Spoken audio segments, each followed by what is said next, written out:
आपके ग्रुप की ग्रोथ कब होगी? जब आप लोगों को फोन लगाएंगे कि जूम मीटिंग अटेंड करो, आप लोगों को ये जूम मीटिंग का जो लिंक है वो सेंड करोगे, तब आपके चेक बड़े बड़े बनेंगे। जिम्मेवारी जो है वो दी नहीं जाती, जिम्मेदारी ली जाती है। लीडर वही है जो अपनी जिम्मेदारी समझ के काम करता है। वो ये नहीं देखता कि कोई क्या कर रहा है, वो देखता है कि मैं क्या कर रहा हूं। जो लीडर नहीं होते वो नुक्स निकालेंगे, कंपनी ये नहीं करती, कंपनी वो नहीं करती, ऐसे क्यों नहीं होता, वैसे क्यों नहीं होता। लेकिन लीडर ये कहेगा कि मैं क्या कर सकता हूं, मैं अपने हिस्से का काम कैसे पूरा करूं। परिमल जी आ चुके हैं, नफीस जी भी आ चुके हैं, बाकी दोस्त भी आ जाओ।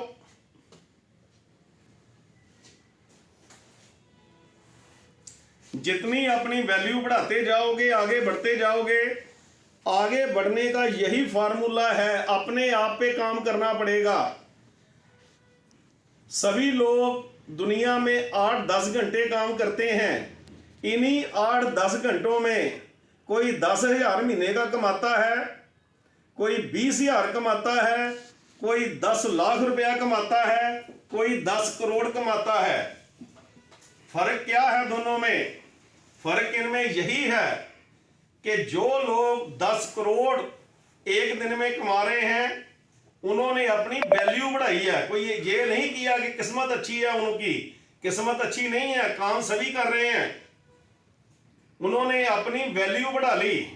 जो भी आपके पास समय है, समय एक समान है सबके पास, लेकिन जो इस समय की वैल्यू बढ़ा लेता है, काम सभी करते हैं। किसी को 8 घंटे के 10,000 मिलते हैं, कोई 10 करोड़ कमाता है। फर्क क्या है? 10 करोड़ वाले ने अपने समय की वैल्यू बढ़ा ली। कैसे बढ़ाई?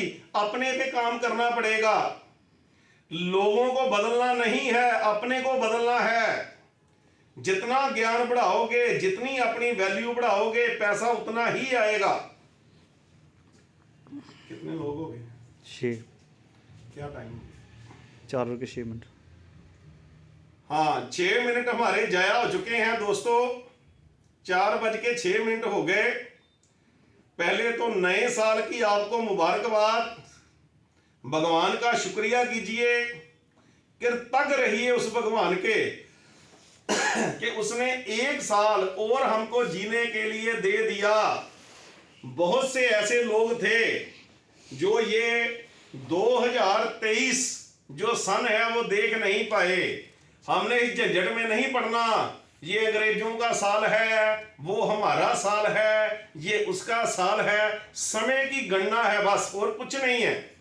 हमें समय को सही जगह पे लगाना है। बहस करके इधर उधर मैसेज डाल के समय खराब नहीं करना। भगवान ने हमें 1 और साल दे दिया काम करने के लिए, अपनी वैल्यू बढ़ाने के लिए। कृतज्ञ रहिए भगवान के। बहुत से लोगों को यह साल नहीं मिला, लेकिन हमको मिल गया। कृतज्ञ रहिए। तो दोस्तों, नए साल में पहली टीचिंग का हम आगाज करने जा रहे हैं। हम डिस्कस कर रहे थे पिछली मीटिंगों में कि बोलना कैसे है। तो 2 पॉइंट मेरे से छूट गए थे पिछली बार, वो 2 पॉइंट हम डिस्कस अभी करेंगे। उसके बाद ये जो सीरीज है बोलने वाली, ये खत्म हो जाएगी। तो आगे का पॉइंट जो हम डिस्कस करने जा रहे हैं, मेरा ख्याल 20 नंबर का पॉइंट है। नंबर 20, अपने अंदर के डर पर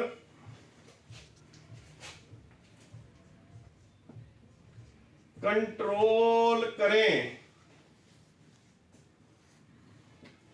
ये जो डर है ना अंदर का, होता कुछ नहीं है, बस हमारा मन यही हमें डराता रहता है। गुरबाणी कहती है डरिए जे डर हुए होर, डर डरना मन का शोर। बहुत ऊंची बात है। डर कुछ नहीं है, लेकिन ये अंदर का जो हमारा मन है ना, ये शोर मचाता रहता है।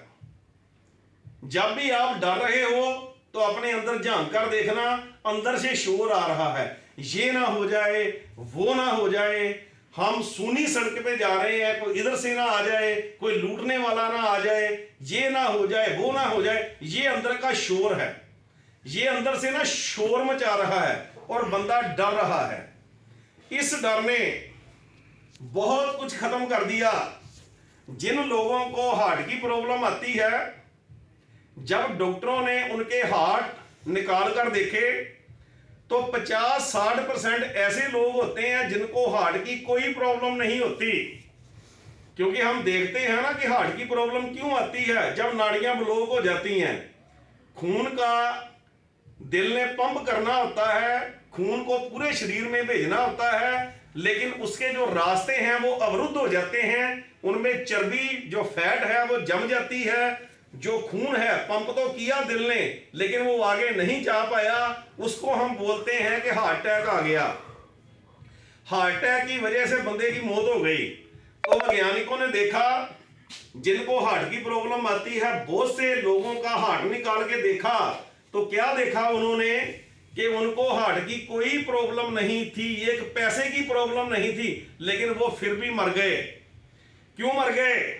डर की वजह से। अंदर का डर उसने मार दिया। 1984 की बात है, यहां अमृतसर में ऐसा कुछ इंसिडेंट हुआ। डिटेल में मैं नहीं जाऊंगा, आपने सिर्फ बात समझनी है। हालात खराब थे पंजाब के तब, बहुत गोली चली, यहां पर गोली चली, हजारों राउंड गोली चली, लेकिन कोई मरा नहीं, कोई जख्मी नहीं हुआ। लेकिन अगले दिन अखबार में आया कि एक बंदा हार्ट अटैक से मर गया। उसको गोली नहीं लगी, कुछ भी नहीं हुआ, डर की वजह से। जहां पर गोली चल रही थी वो बंदा वहीं था, नजदीक ही था।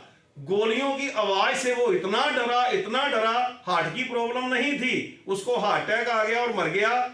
मैंने हंस के बोला कि ये जितनी हजारों गोलियां चली हैं ना, ये इसी को लगी हैं, लगी एक भी नहीं है, वो फिर भी मर गया।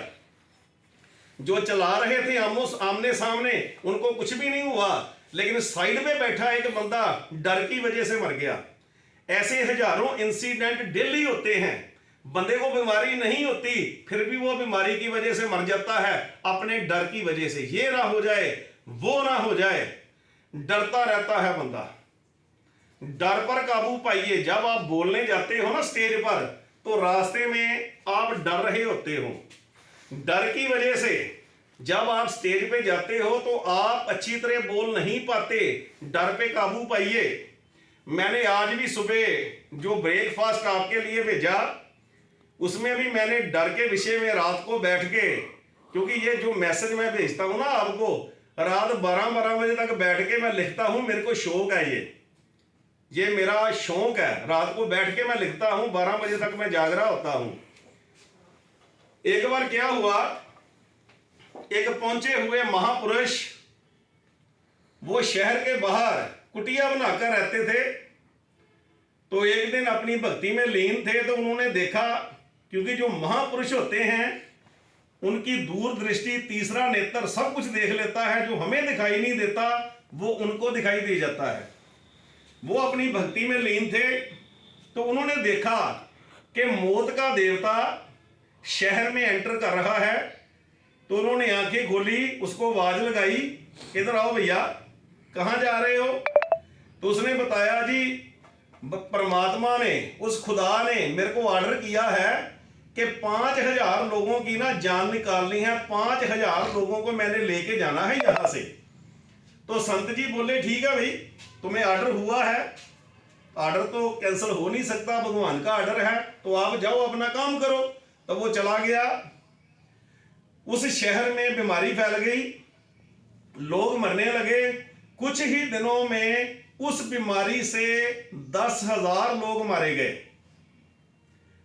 तो एक दिन संत जी ने फिर देखा कि मौत का देवता ना शहर से वापस आ रहा था। उन्होंने फिर उसको आवाज लगाई कहते भैया इधर आओ, मेरे को ये बताओ, जब तुम शहर में घुसे थे तो तुमने बोला था कि 5000 लोगों को मैंने मारना है, उनकी मैंने जान निकाल के अपने साथ लेके जानी है, परमात्मा का हुक्म है। लेकिन तुमने तो हुक्म अदुली कर दी, 5 नहीं तुमने 10,000 लोगों को मार दिया।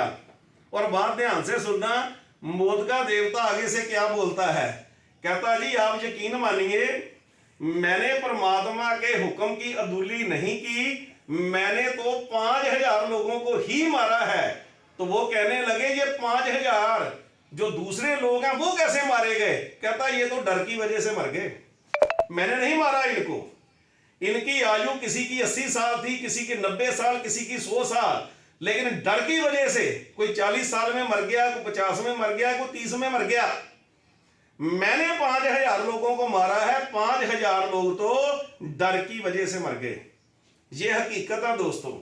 ये छोटी छोटी कहानियों से मैं आपको समझाने की कोशिश करता हूं, लेकिन ये सच्चाई है, इसमें ये यूनिवर्सल ट्रूथ है। उतने लोग बीमारियों से नहीं मरते जितने बीमारियों के डर से मरते हैं, उतने लोग एक्सीडेंट से नहीं मरते जितने एक्सीडेंट के भय से मर जाते हैं, उतने लोग हार्ट अटैक से नहीं मरते जितने हार्ट अटैक के डर से मर जाते हैं, उतने लोग कैंसर से नहीं मरते जितने कैंसर के डर से मर जाते हैं।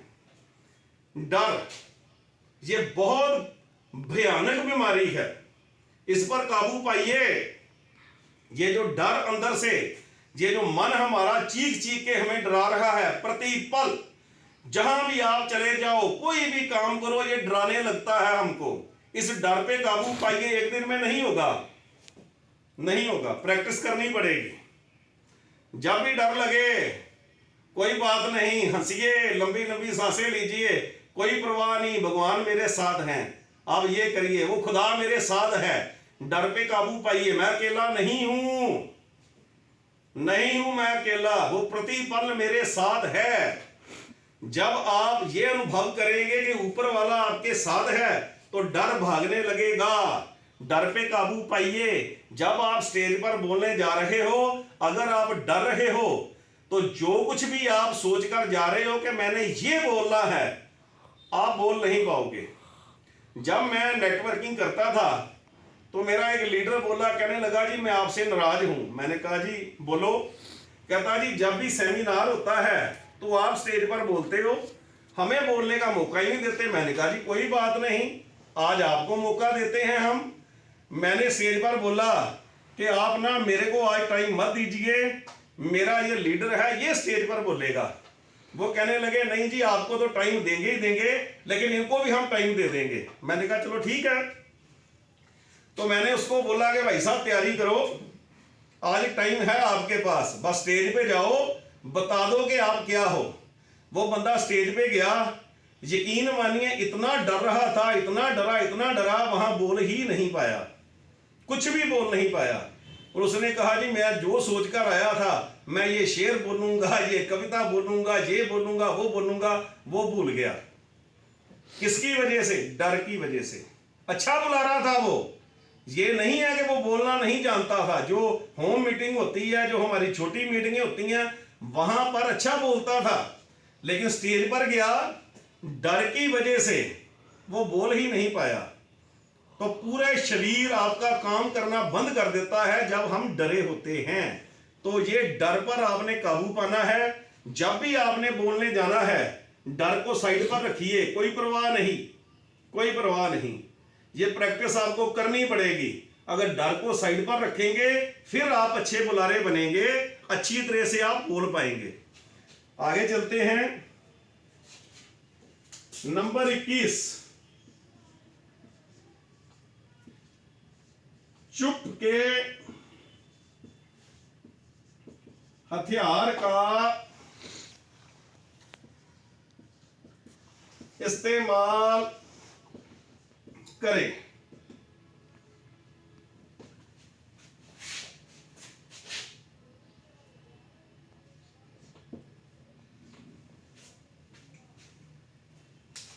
The weapon of silence.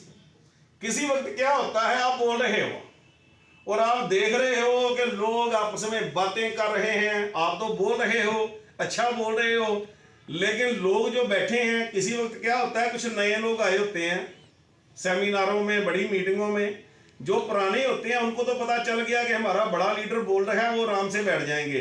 लेकिन जो नए लोग आए होते हैं वो परवाह नहीं करते, तो क्या करेंगे, वो बोल रहे होंगे, खप हो रही होगी, तो आपने क्या करना है, वहां पर एक हथियार का इस्तेमाल करना है। आप उनको गालियां थोड़ी निकालोगे भी चुप करके बैठो भाई मैं बोल रहा हूं, आप उनको गलत मत थोड़ी बोलोगे। क्या करना है, जो अच्छे बुला रहे हैं वो क्या करते हैं, वो बोलते बोलते ना चुप हो जाते हैं, बिल्कुल साइलेंट हो जाते हैं, और ऐसे लोगों की तरफ देखना शुरू कर देते हैं। लोग उनकी नजर से समझ जाते हैं कि ये चुप हो गया, वो भी देखते हैं कि एकदम से स्टेज पे शांति हो गई, ये बंदा आराम से खड़ा हो गया। वो समझ जाते हैं कि हम खप डाल रहे हैं, हम चुप करके नहीं बैठे, ये हमारी वजह से ये स्टेज में जो बंदा बोल रहा है ना, ये चुप हो गया। तो आप देखोगे इसका बहुत ही जबरदस्त असर होता है लोगों पे जब आप चुप कर जाओगे। क्योंकि हमने देखा है कि चुप का जो हथियार है ना, साइलेंस का हथियार, ये बहुत बड़ा हथियार है। खप डालने वाले लोग कुछ नहीं कर पाते और कुछ लोग चुप रहकर बहुत कुछ बोल जाते हैं। तो आपने चुप कर गए, आराम से खलो गए, तो उन लोगों पे असर पड़ेगा, वो आराम से बैठ जाएंगे, जो बातें कर रहे हैं वो बंद हो जाएंगी। जब भी ऐसा हो, खप पड़ रही हो हाल में, जहां पे सेमिनार हो रहा है, कोई बड़ी मीटिंग हो रही है, तो आपने क्या करना है, बोलते बोलते चुप कर जाना है कि ठीक है भैया आप बोल रहे हो तो आप पहले बोलो, मैं बाद में बोल लूंगा। तो लोगों पर बहुत अच्छा असर इसका पड़ेगा, वो आपकी बातें जो है वो सुनने लगेंगे। इस हथियार का आपने जो है इस्तेमाल करना है। ये जो सीरीज थी कि जनता में बोलना कैसे है, ये 21 पॉइंट मैंने आपको बताए। जिन्होंने ये कॉपी पर नोट कर लिए, जो इन पॉइंट का इस्तेमाल करेंगे वो अच्छे बुलारे बन जाएंगे। प्रैक्टिस आपको करनी पड़ेगी, बोलने की प्रैक्टिस करनी पड़ेगी। क्या करना है, बच्चों को बैठाइए घर में, बोलने की प्रैक्टिस करिए, अपने परिवार को बैठाइए, बोलने की प्रैक्टिस करिए। बोलेंगे तो बोलना आ जाएगा। बंदा क्या नहीं सीख सकता, प्रैक्टिस करो, अभ्यास करो, कुछ भी आप करना चाहो आप कर सकते हो। इसके बाद हम चलते हैं कुछ मोटिवेशन। कुछ लोग जब विपदा का समय आता है तो हौसला हार जाते हैं।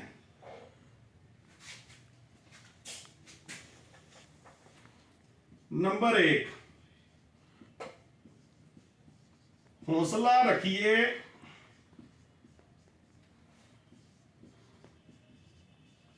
विपदा का समय टल जाएगा। अगर आप हौसला रखोगे ना तो विपदा का समय टल जाता है।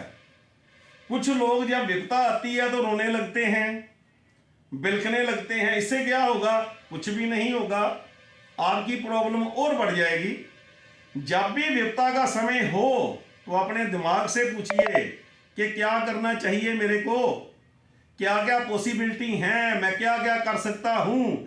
लेकिन अगर आप डर गए, अगर आप रोने लगे, तो ये दिमाग जो है ना आपको कुछ भी नहीं बताएगा, ये डेड हो जाएगा। जब भी विपदा का समय हो तो हौसला रखिए, विपदा का समय टल जाएगा। एक बार एक कुत्ता जंगल में बैठा है और उधर से शेर ने देखा, अभी कुत्ता बैठा, भाई आसान शिकार है, इसको मैं पकड़ लूंगा। अब शेर उधर से भागा भागा आ रहा है। कुत्ते ने देखा कि ये तो मेरे को खा जाएगा, भाग मैं सकता नहीं हूं, शेर बहुत शक्तिशाली है, ये तो मेरे को पकड़ ही लेगा। तो कुत्ता अपने दिमाग से पूछ रहा है कि क्या करूं भाई, इससे बचूं कैसे। उधर ना पास में ही एक हड्डी पड़ी थी। कुत्ते ने हड्डी उठा ली और उसको ऐसे खाने लगा, चाटने लगा हड्डी को, और ऊंची आवाज में बोलने लगा, शेर का मांस बहुत स्वादिष्ट है, बहुत स्वादिष्ट है शेर का मांस। मैं तो आज से जब भी खाऊंगा ना शेर का मांस ही खाऊंगा। मैंने बहुत तरह के मांस खा कर देखे, लेकिन वो इतने स्वादिष्ट नहीं होते। शेर का मांस जो है ना, ये सबसे स्वादिष्ट होता है। हड्डी को चाट रहा है और ऊंची ऊंची बोल रहा है कि आज से मैं शेर का मांस ही खाऊंगा। अब शेर ने ये सुना तो शेर डर गया। वो कहने लगा कि पता नहीं इस कुत्ते में कितनी पावर है, ये शेर का मांस खा रहा है। तो वहीं से ना वो पीछे मुड़ गया। एक बंदर ये सारा कुछ देख रहा था। उसने देखा कि इस कुत्ते ने शेर को उल्लू बना दिया। वो बंदर भागा भागा गया, कहने लगा बादशाह जी, उसने ना, कुत्ते ने आपको मूर्ख बना दिया। वो ऐसी कोई बात नहीं है, वो कोई शेर का मांस नहीं खा रहा था, लेकिन उसने ना आपको उल्लू बनाया है। ऐसी कोई बात नहीं है, चलिए पकड़िए उसको। अब शेर को गुस्सा आ गया कि इसने तो मेरे को वाकई उल्लू बना दिया। शेर गुस्से में वापस आ रहा है, कुत्ता वहीं बैठा है। कुत्ते ने देखा कि बंदर भागा भागा गया था, ये शेर को वापस ले आया, तो कुत्ता सारी बात समझ गया। अब कुत्ता सोचने लगा कि अब क्या करूं, अब तो बोझ जो है सर पर है, अब क्या करूं। तो कुत्ते ने फिर दिमाग लड़ाया, क्या करूं। कुत्ता ऊंची ऊंची बोलने लगा, बहुत भूख लगी है, बहुत भूख लगी है। बंदर को भेजा था शेर को लाने के लिए, साला अभी तक नहीं आया, पता नहीं कब आएगा, भूख बड़ी जोर की लगी है। बंदर को बोला था जो तेरे को लेना है मेरे से ले लेना, लेकिन शेर को ढूंढ के अवश्य लाना, क्योंकि आज से मैं शेर का मांस ही खाऊंगा। पता नहीं बंदर कहां चला गया, शेर को लेकर अभी आया क्यों नहीं। अब शेर ने ये सब सुना, वो समझ गया ये बंदर मेरे को उल्लू बना के कुत्ते के पास लेकर जा रहा है, तो शेर भाग गया। दोस्तों, है तो ये कहानी, आप बहुत कुछ इसमें बोल सकते हो, ये कहानी है जी, ये है जी, वो है, लेकिन है हकीकत। समझाने के लिए ये सारा कुछ बना है। अगर आपका दिमाग काम कर रहा है, अगर आप अच्छी तरह से सोच के काम कर रहे हो, तो विपदा का समय जो है ना वो टल जाएगा। हौसला रखने से, सही तरीके से काम करने पर, जब भी विपदा आए रोने नहीं बैठ जाना। अपने दिमाग से पूछिए कि क्या क्या पॉसिबिलिटी है, आपका दिमाग आपको बताने लगेगा कि क्या करना चाहिए। रोने नहीं बैठ जाना, रोने बैठ जाओगे तो दिमाग काम करना बंद कर देगा। पॉसिबिलिटी देखिए कि आप क्या क्या कर सकते हो जब भी विपत्ति का समय आए। आगे चलते हैं। नंबर 2, दिमाग लगाएं।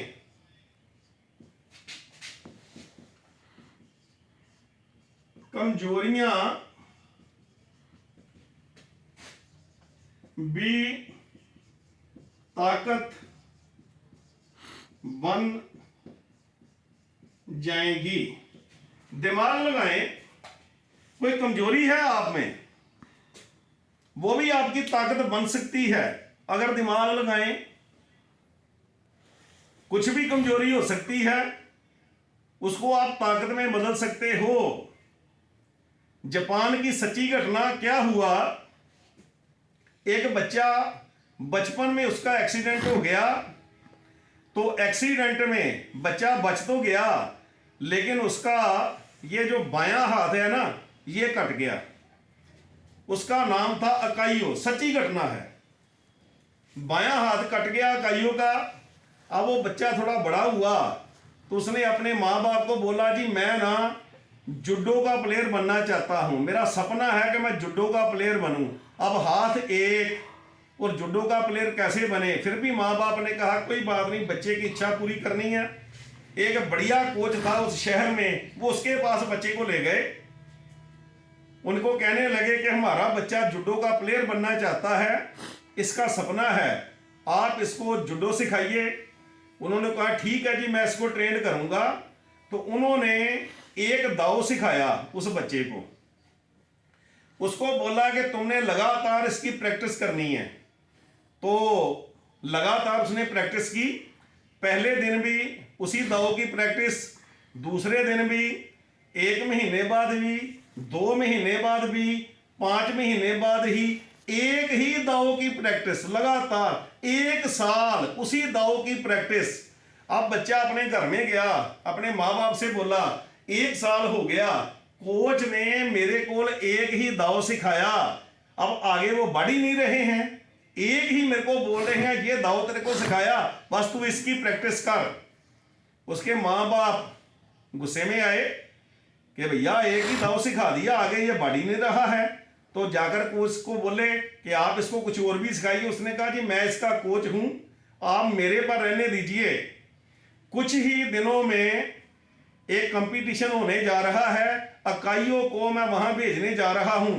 वो कहने लगे आता तो इसको कुछ भी नहीं, 1 साल से ऊपर हो गया, लेकिन एक ही दाव की इसको प्रैक्टिस आप करा रहे हो, बड़े बड़े खिलाड़ी होंगे वहां पर, तो क्या करेगा ये।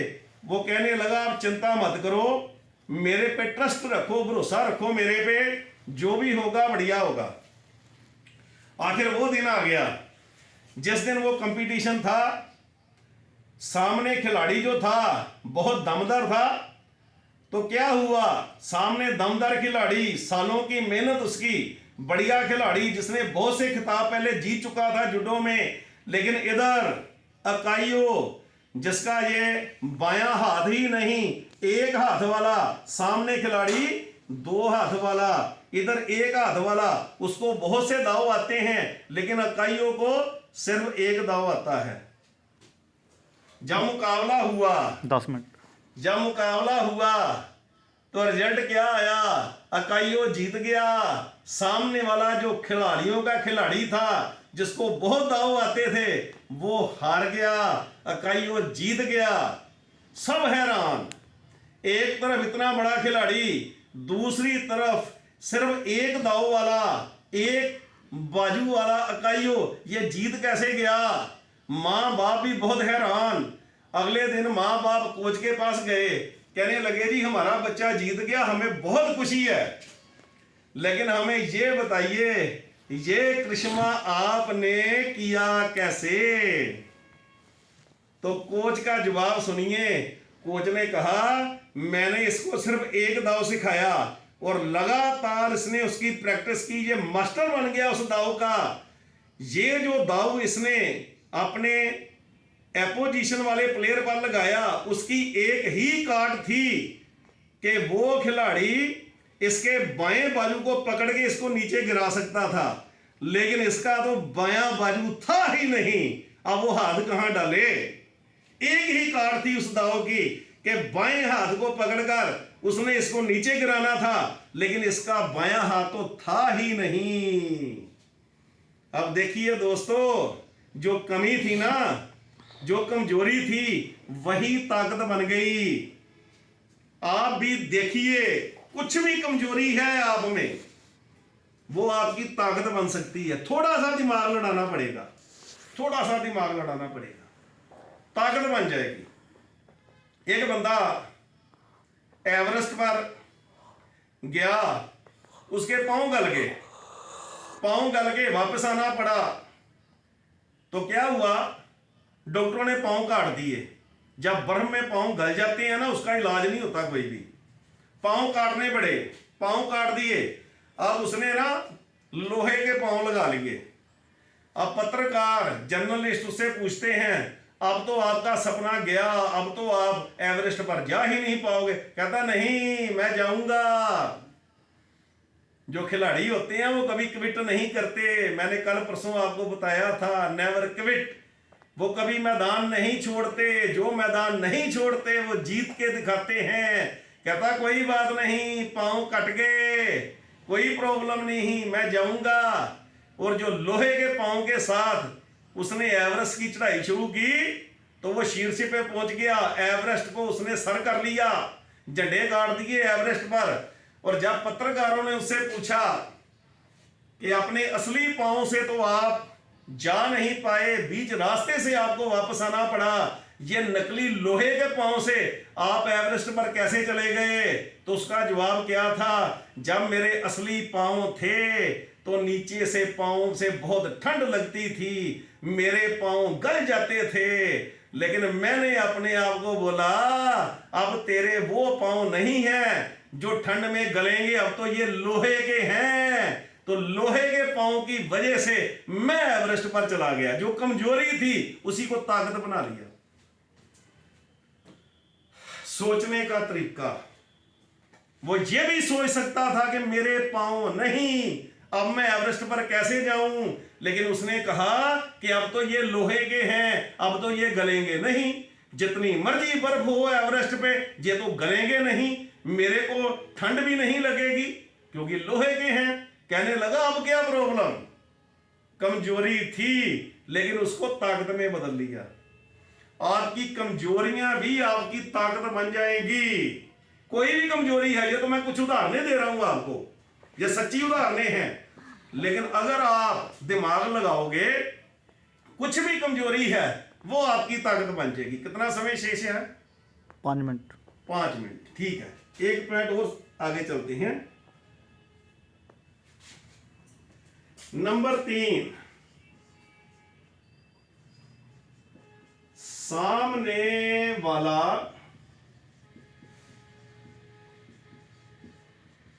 हमेशा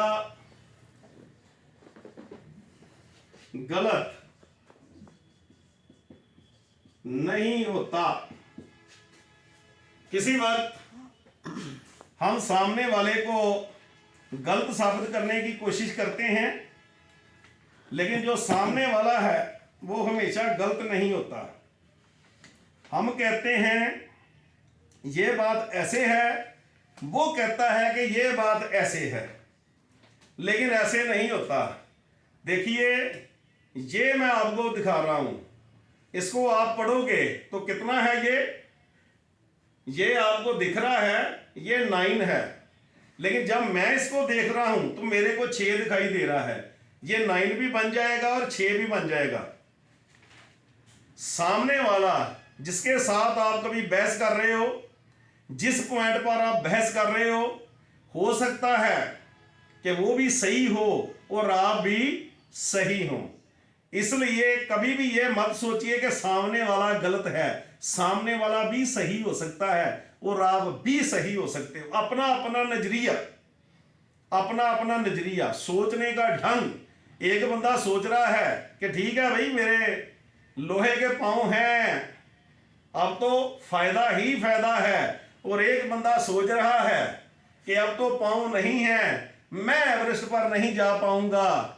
कौन सही है दोनों में? दोनों सही हैं, गलत कोई भी नहीं है।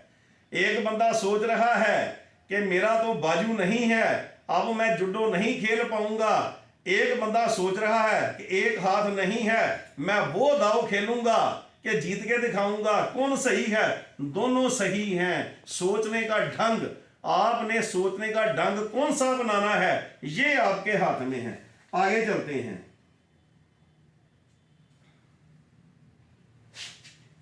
नंबर 4,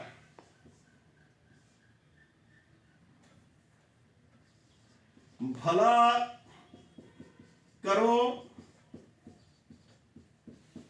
आपका भला अपने आप हो जाएगा। अगर आप अपना भला चाहते हो तो दूसरों का भला करना शुरू करो, क्योंकि धरती गोल है। जो भी आप यहां दोगे वो घूम के आपके पास आने वाला है। अपना भला चाहते हो तो लोगों का भला करना शुरू करो। पैसा चाहते हो कमाना तो पैसा बांटना शुरू करो। जो चीज बांटोगे वही बढ़ेगी आपके पास, जो दोगे वही लौट के आएगा। भला करना शुरू करो। 2 भाई, 2 मिनट, कोई बात नहीं, 2 मिनट में खत्म कर दूंगा। 2 भाई एक बार कहीं जा रहे थे, रास्ते में ना अंधेरी गुफा आ गई। दोनों आगे जा रहे हैं, एक भाई आगे आगे है, छोटा भाई उसके पीछे है। पाँव में कंकर लग रहे हैं, पत्थर चुभ रहे हैं पाँव में। तो जो आगे है बड़ा भाई, वो गालियां निकाल रहा है, पाँव में पत्थर चुभ रहे हैं। और छोटे वाला क्या सोच रहा है कि यार जो मेरे पाँव में पत्थर लगे ना, कम से कम किसी और को ना लगे। अंधेरी गुफा है, मेरे पीछे कोई आएगा उसको भी लगेंगे। उसने वो पत्थर उठाया, कंकर अपनी जेब में रख लिया। जो भी कंकर उसके पाँव में चुभता वो उठाता, जेब में रख लेता कि जब सुरंग ये खत्म होगी ना, गुफा खत्म होगी, मैं बाहर जाके फेंक दूंगा। दूसरों के रास्ते से उसने जो अविरोध थे वो हटा दिए कि किसी और के पाँव में वो पत्थर नहीं चुभे। वो इकट्ठे करता रहा। जब गुफा खत्म हुई, रोशनी में आए, उसने वो कंकर पत्थर बाहर निकाले फेंकने के लिए। वो कंकर पत्थर नहीं थे, वो कीमती हीरे थे, हीरे। उसने भला किया कि मैं दूसरों के रास्ते से कांटे जो है बिछे हुए लोगों को कांटे नहीं लगने दूंगा, लोगों के पांव में पत्थर नहीं चुभने दूंगा। उसने उठा लिए, लेकिन वो हीरे थे। अब दूसरे को पता चला ये तो हीरे इकट्ठे करके लाया। वो भागता भागता सुरंग में गया, उसको कुछ भी नहीं मिला, कुछ भी नहीं मिला। दोस्तों, अगर आप चाहते हो किसी का भला करना तो कीजिए। आप चलते जा रहे हो, कहीं रास्ते में कोई कील पड़ा है, उसे उठा लीजिए। किसी कार का टायर उससे पंचर हो सकता है, एक्सीडेंट हो सकता है। कोई पत्थर पड़ा है रास्ते में, उसको उठा के साइड पे कर दीजिए, क्योंकि किसी के पांव में वो लग सकता है, किसी का एक्सीडेंट हो सकता है उस पे। जो भी आप देख रहे हो कि किसी का नुकसान हो सकता है इस काम से, वहीं पे वो काम कर दीजिए। जरूरी नहीं है मंदिर में, गुरुद्वारे में, मस्जिद में जाके सेवा करनी है। ये पूरी दुनिया ही मस्जिद है, ये पूरी दुनिया ही गुरुद्वारा है, ये पूरी दुनिया ही चर्च है, ये पूरी दुनिया ही मंदिर है, सारा कुछ है। जहां भी देखो किसी का नुकसान हो रहा है, वहां ही भला करिए, वहीं पर सेवा करिए। हर वक्त सेवा के मोड़ पर रहिए। दूसरों का भला करोगे, आपका भला अपने आप होने लगेगा। जय DF हर्बल दोस्तों, जय हिंद दोस्तों।